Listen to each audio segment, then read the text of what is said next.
Gilbert, it's time for rapid fire. Something or nothing, Gilbert. Is there drama brewing with the New York Giants? Saquon Barkley hasn't signed his franchise tag. Dexter Lawrence wants a new contract. Both players will skip off-season program. What do you think? Is this something or nothing? I really want to say nothing because it is April and these things tend to happen this time of year when it's remember Fernando, voluntary, right? Voluntary workouts. Who gives a F? Yeah, sorry, I didn't want to say the word.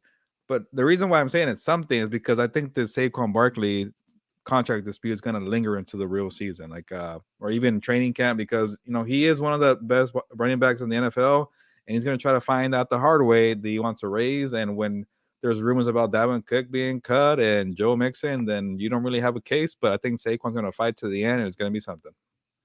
Dexter Lawrence, sorry, real quick. Lawrence needs to get paid. Oh yeah, Dexter Lawrence that dude's I remember when he was mocked to the Chargers a couple of years ago, and I thought, wow, that guy would be really good in this scheme. Especially because I think Gus Bradley was he was a Jerry Tillery draft class. So did they draft him before or no? I forget. No. Jerry Tillery went. I still remember we had a grade A or first round draft grade on him. Like Jesus, where? I think it is a little bit of something that's two disgruntled players, so it's going to be interesting to see how that carries on. I'm with you. Saquon Barkley is going to find out the hard way that running backs aren't getting paid, and that's going to be, unfortunately, he's going to find out the hard way that that's what's going on right now in the NFL. Running backs aren't going to get paid. You're not going to make more than $10 million anywhere, dude. So you might as well just sign that contract extension or that 10 or that tag and just get it signed. Dexter Lawrence doesn't need to get paid, though, so I think it is a little bit of something, but, I mean, we'll see what happens moving forward. Gilbert, during Odell Beckham Jr.'s introductory press conference with the Ravens, it was revealed he had no ACL in his knee his entire stay with the Rams in 2021 until it blew out in the Super Bowl. No one knew about this because it was never disclosed on the injury report by the Rams. Is this something or nothing? I think it's something. You don't have an ACL and then you blow it out. I know that's kind of weird. Yeah, how do you mess up an ACL when you don't have one? I think it's something, but I think there's a loophole here. Like who says that not having an ACL is an injury? Like it's just he doesn't have one. I don't. Maybe it's sprained, but I don't know. But there's nothing there, like you said. There's nothing there. There's nothing to kind of get injury wise. So I think that's weird. They'll beat the loophole. They have a loophole to beat it, but I think it's something. And again, it's like it's all for gambling purposes. Fantasy football, like that's like the one time I kind of agree with the teams. Like. I get it. We need to know the injury, but still, I don't know. It's a little something. Odell, why are you talking? Yeah, you already got signed. Why are you talking? Why are you making this more of a big deal? Like, it's just annoying. Like, look at what I did. What I toughed out. Is he trying to Superman like Cam? Like, dude, we get it. You're awesome. You've done some cool. You caught a football with one hand. That elevated you, but. I don't know, dude. I just don't know why he's talking. Like, just talk about what you're going to do with the Ravens, what you plan on doing, how you've progressed. I just don't understand why he's talking. So, I mean, to me, it's nothing. But, dude, come on, get out of here. Gilbert, the Washington Commanders are on the brink of being sold for more than $6 billion. This will bring an end to Daniel Snyder era as an owner, which goes down as one of the worst for a team. One of the worst team owners in any sport. Will this change things for the better for this once proud franchise? Yeah, there's nowhere to go but up. So you have to say that it should get better. And not a thing about, I think that my entire, I guess, football watching life has been with Dan Snyder running things in Washington. So for the first time, I'm gonna see something different. Maybe I think I started watching football in '98. I think that's when he got the Commanders, or whatever you want to call them. I can't say the word. But the team in Washington, and yeah, it was once a really proud franchise. I don't remember when they were proud or when they were good or when they found the quarterback or whatever. So yeah, you have to go up and we'll see. Like Ron Rivera, like I think he said good things about Dan Snyder, but like maybe this will benefit him at the end. But also, you don't know what the next owner wants in a coach. I love when older players say it and people like freak out and they're like, "Oh my god." They can say it. They were there in that era. That's what they know it as. So, but I think it's just funny when I see older players say it. I mean, yeah, when you hit rock bottom, like you said, I mean, there's only one way but up. But it's going to be interesting to see what the new owners are going to do, what they're going to bring. And again, I'm telling you, Jeff Bezos not going in on this team. Who does he want? Is there a team out there that he secretly wants? or he's looking at. That's what interested me. Right now, they're fighting for this team, aren't they? Like, there's a black business owner who is fighting against the Magic Johnson led. Oh, really? It's not done. I don't think it's a done deal. I think they're both like now bringing in. Supposedly, the owners are mad that the number wasn't higher because they still believe that Washington Commanders are one of the top franchises in the NFL. Like, no, but they're mad about the number they got. Yeah, no. So I don't think this is a done deal yet. I think there's two different people fighting for it. It's gonna get done. I think it's just, yeah, no, it'll get done, but it's gonna be interesting because we could potentially see the first black owner come in. I think he was in on the Denver Broncos as well, if I'm not mistaken, and now he obviously wants the Washington Commanders. So that'd be very interesting to see if he ends up doing it. If not, you obviously have the Magic Johnson, and I think it's the Philadelphia 76ers owner. Magic's and everything, by the way. I was surprised when I saw his name. Like, well, actually, I shouldn't be surprised, but I'm like, oh, here we go. Baskin Robbins 31 flavors, bro. Well, he's in Angel City, the MLS, the W, or whatever, really? The women's team. He's in that. He's in the LA Galaxy. He's in the Dodgers. He's in everything. All right. This week, the NFL social media team created a bit of a buzz, Gilbert, after they tweeted out a picture of Aaron Donald, Mike Evans, Devontae Adams, Khalil Mack, OBJ, and Zach Martin with the question, could there be 6 Hall of Famers from the 2014 draft class? We know 4 of the 6 players mentioned are for sure going to Canton. OBJ and Evans might be debatable. 2-part question here, Gilbert. Donald, Adams, Mack, and Martin, first ballot Hall of Famers. And could there be an argument for Taylor Lewan as a 6th player from the draft class? Well, obviously, the 2-part question is, do you feel like Donald, Adams, Mack, and Martin are the first ballot Hall of Famers in this draft class? It's tough because for sure Aaron Donald is a lock to be. Well, obviously, just to give you an answer, no, because I think Martin, Donald are for sure locks. And I think I'll throw in Devontae Adams maybe, but like Khalil Mack, it's a tough one because he had such a great, dominant 4 to 5 year run where he was the best in the world. But like, was it long enough? And he's doing it with the Chargers. Hey, he keeps it longer with the Chargers, and for sure. So maybe I'm a little harsh there because I did rank on my top 5 and my top 20 players of the last 10 years for draft picks because he was such a dominant force in Oakland and Chicago, but he kind of taper off. But you know what? I always do this. I change my mind. Yeah, for sure. First ballot, all 4. And then OBJ, one of the Mike Evans are interesting. Mike Evans over OBJ for sure. Sorry. Yeah.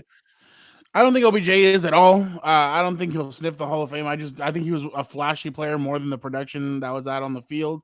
I don't think he was a game changer. Like, the only time that I thought, oh, wow, okay, he actually, like, did play well was that year with the Rams at the end of the year.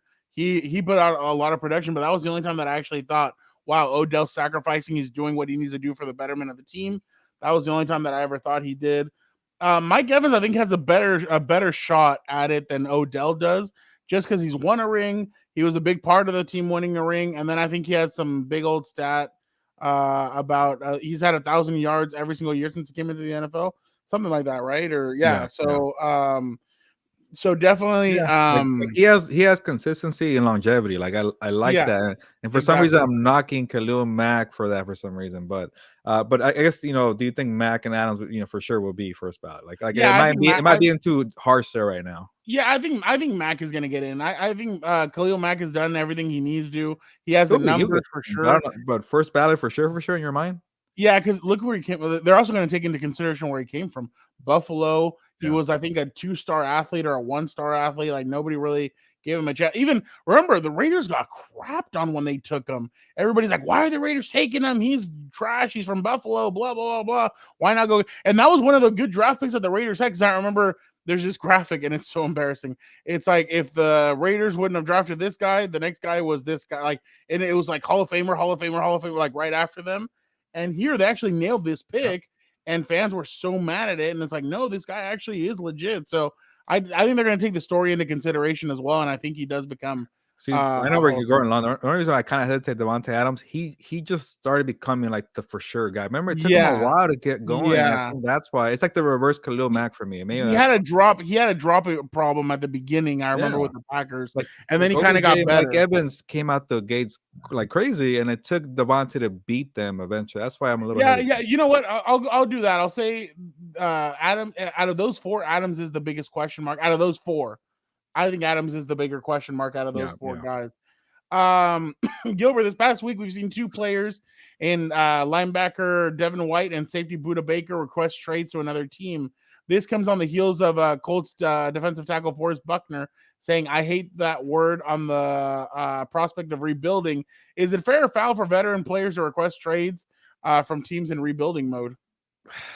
I don't know. I go back and forth because there's times I'm like, you know what? Like if you were not honest with a player and said that you're gonna go into a rebuild, then maybe you're the player you should be upset. But like after a while, I was like, okay, we can't keep doing this. Not everybody. Like if you're like not for sure. Like I get Budda Baker and who was the other one you said? Budda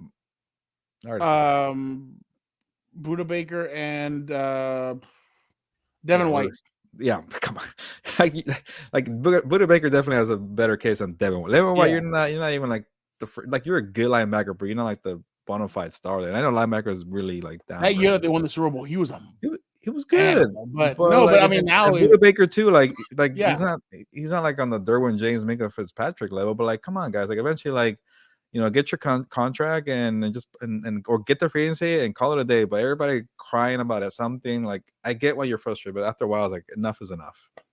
I think, So no, and I completely agree too. Just because I definitely think that that these guys. I mean, I kind of feel bad for him because DeForest Buckner, because he should have been there with San Francisco and trying to win that Super Bowl and you see the defense, the way the defense is now, and then he went to the Colts and the Colts have kind of been down. So I guess I get where he's coming from, but dude, you wanted the big money. Your contract.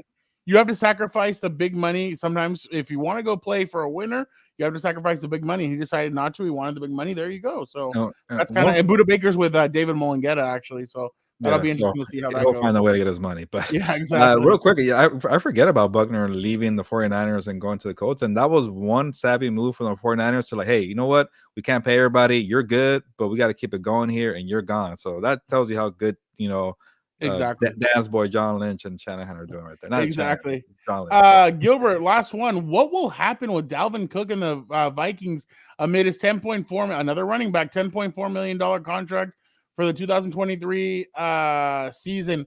Does he get traded or released? What do you think? I think everybody knows that he has to get released, so they're gonna wait till the end. Unless you're like a team that really wants him, he's still a good running back. I still remember his massive run in that Colts comeback. Like he had to gallop of 70 yards, like it was. Like he gets injured a lot, but for some reason last year he was healthy the entire season, and he still had like modest numbers. That's kind of tells you production's on the decline. So maybe I think release, and I know that wasn't the question, but I would love to see him go back to Miami area. That's where he's from, Florida, and see what you do with Mike McDaniels, man. I'd like to see him with the Bills. Him and his brother being the running back tandem. I think that'd be a lot of fun to see. Taking snaps from your brother would be kind of funny.